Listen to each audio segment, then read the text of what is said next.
नमस्कार, मैं सुवर्णा। न्याय टीवी में आप सभी दर्शकों का स्वागत है। कोर्ट राउंडअप की खबरें अब विस्तार से। दिल्ली हाईकोर्ट के समक्ष एक दिलचस्प मामला सामने आया है। इस मामले में एक मृत अविवाहित युवक के माता पिता ने गंगा राम अस्पताल को अपने दिवंगत बेटे के जमा स्पर्म सैंपल को उन्हें दिए जाने का निर्देश देने की मांग की है। मृत अविवाहित युवक के माता पिता का मामला ये है कि उनके बेटे के निधन के बाद वे शारीरिक अवशेषों के एकमात्र दावेदार हैं। इस तरह अस्पताल का उन्हें स्पर्म सैंपल देने से इनकार करना उनके अधिकारों का उल्लंघन है।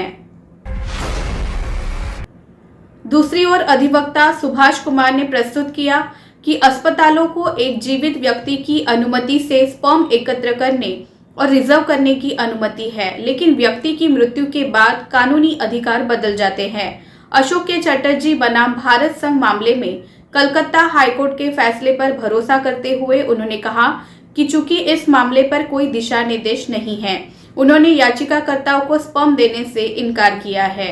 अशोक के चटर्जी बनाम भारत संघ मामले में ये माना कि याचिकाकर्ता पिता के पास इस तरह की अनुमति का कोई मौलिक अधिकार नहीं है।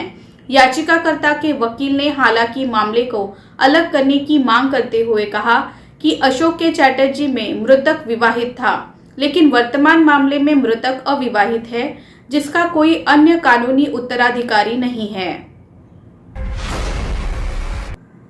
अपने बेटे की मृत्यु के बाद याचिकाकर्ताओं ने अपने बेटे की विरासत को आगे बढ़ाने के लिए अपने बेटे के स्पर्म हासिल करने के लिए अस्पताल का दरवाजा खटखटाया, लेकिन अस्पताल ने ये कहते हुए इनकार कर दिया कि इस संबंध में राज्य की ओर से कोई स्पष्ट निर्देश नहीं है, इसलिए ये याचिका दायर की गई है। याचिकाकर्ताओं की ओर से पेश वरिष्ठ अधिवक्ता दिनेश गोस्वामी ने संजीव गुलाटी बनाम गंगाराम अस्पताल 2005 SCC ऑनलाइन डेल 1334 के मामले पर भरोसा किया। इसमें कहा गया कि एक पीड़ित व्यक्ति सार्वजनिक कार्यों की प्रैक्टिस करने वाले निजी निकायों के खिलाफ अनुच्छेद 226 के तहत अदालत का दरवाजा खटखटा सकता है।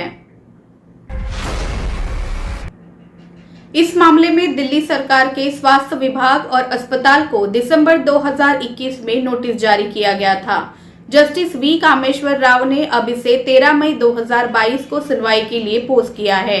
याचिका एक दिलचस्प सवाल उठाती है कि अविवाहित मृत व्यक्ति के स्पर्म सैंपल पर कानूनी अधिकार किसके पास है। मामले के तथ्य ये है कि याचिकाकर्ताओं का 30 वर्षीय बेटा सितंबर 2020 में कैंसर से मारा गया। याचिकाकर्ता के दिवंगत बेटे का जब गंगाराम अस्पताल में इलाज चल रहा था, तब अस्पताल के डॉक्टर ने उन्हें सूचित किया कि कैंसर के इलाज से नपुंसकता आ सकती है। इसलिए दिवंगत बेटे ने जून 2020 में उसी अस्पताल के IVF लैब में अपने स्पर्म रिजर्व करने का फैसला किया। उत्तराखंड हाईकोर्ट ने बलात्कार पीड़िता रेप के 28 सप्ताह के गर्भ को समाप्त करने की अनुमति दी। जस्टिस आलोक कुमार वर्मा की सिंगल जज बेंच ने पीड़िता को राहत देते हुए कहा, बलात्कार के आधार पर गर्भ को समाप्त करने का अधिकार है। एक बलात्कार पीड़िता को विकल्प चुनने का अधिकार है। उसे गर्भ का चिकित्सकीय समापन अधिनियम 1971 के प्रावधानों के तहत शर्तों के अधीन गर्भ समाप्त करने का भी अधिकार है। दिल्ली हाईकोर्ट ने दिल्ली यूनिवर्सिटी को अपने LLB पाठ्यक्रम में सभी कैटेगरी में उपलब्ध सभी रिक्त सीटों को 2 सप्ताह के अंदर भरने का निर्देश दिया। हाईकोर्ट ने कहा कि भले ही एडमिशन के लिए कट ऑफ डेट निकल चुकी हो, जस्टिस रेखा पल्ली ने कहा कि युवा छात्रों को LLB डिग्री हासिल करने के अवसर से वंचित नहीं किया जाना चाहिए। इन युवाओं ने प्रवेश परीक्षा को पास करने के लिए कड़ी मेहनत की है।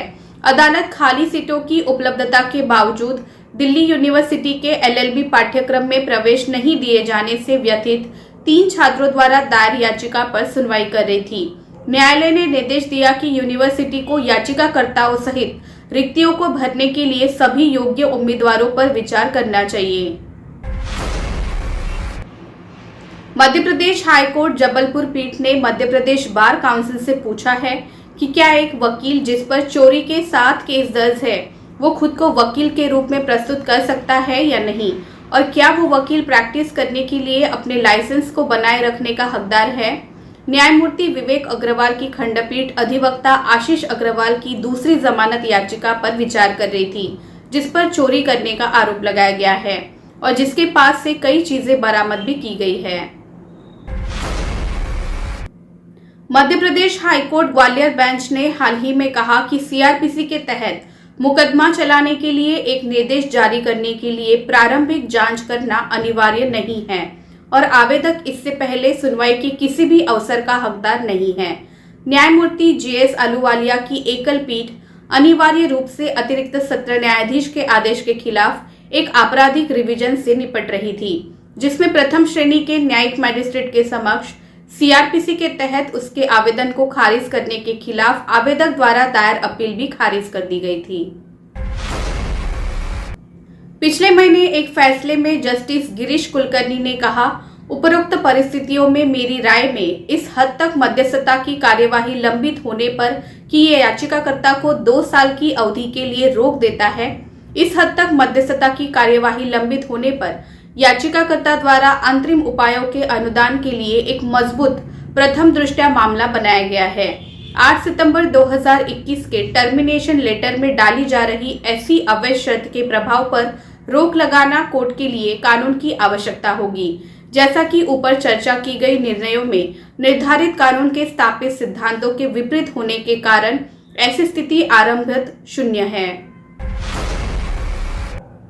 बॉम्बे हाईकोर्ट ने ये देखते हुए कि एक इकाई को बिना खुद को बचाने का उचित अवसर दिए बिना और कानून की उचित प्रक्रिया का पालन किए बिना भविष्य के अनुबंधों में भाग लेने से ब्लैकलिस्ट नहीं किया जा सकता है, रेलवे के साथ अनुबंधित एक कंपनी को अंतरिम राहत दी।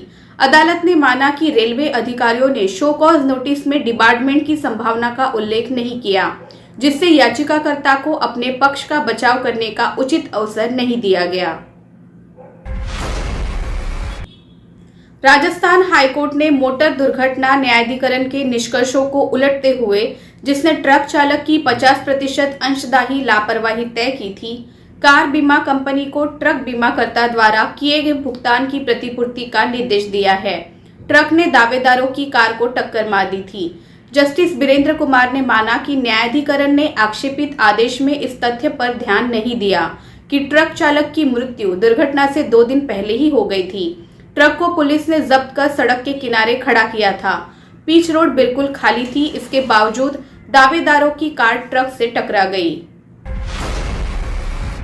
दिल्ली हाईकोर्ट ने घायल गवाह की गवाही की विश्वसनीयता की पुष्टि करने के बाद राज्य द्वारा धारा 307, 324 आईपीसी हत्या का प्रयास, खतरनाक हथियारों से चोट पहुंचाने का प्रयास को बरकरार रखने के मामले को सही ठहराया। प्रक्रियात्मक अनियमितताओं जैसे कि सार्वजनिक गवाह का परीक्षण न होना और अभियोजन द्वारा अपराध के हथियार की बरामदगी के लिए अपीलकर्ता की आपत्तियों को घायल गवाह की विश्वसनीय गवाही के आलोक में खारिज कर दिया गया। इलाहाबाद हाईकोर्ट ने बुधवार को एक मामले में हत्या के दोषी की उम्र कैद की सजा को रद्द कर दिया। ये मामला वर्ष 1998 से पहले का है। कोर्ट ने ये निष्कर्ष निकाला कि मामले में एकमात्र चश्मदीद की गवाही सामग्री विशेष के आधार पर सच्ची नहीं है और असंगत भी है। जस्टिस मनोज मिश्रा और जस्टिस समीर जैन की खंडपीठ ने मामले में जोड़े गए तथ्यों, परिस्थितियों और सबूतों के अपने विश्लेषण में PW1 मुखबिर और मृतक के भाई की गवाही में कई विसंगतियां पाई, जो घटना का एकमात्र प्रत्यक्षदर्शी है, और माना कि अपीलकर्ता की सजा को बरकरार रखने के लिए उसकी गवाही पर भरोसा करना सुरक्षित नहीं था।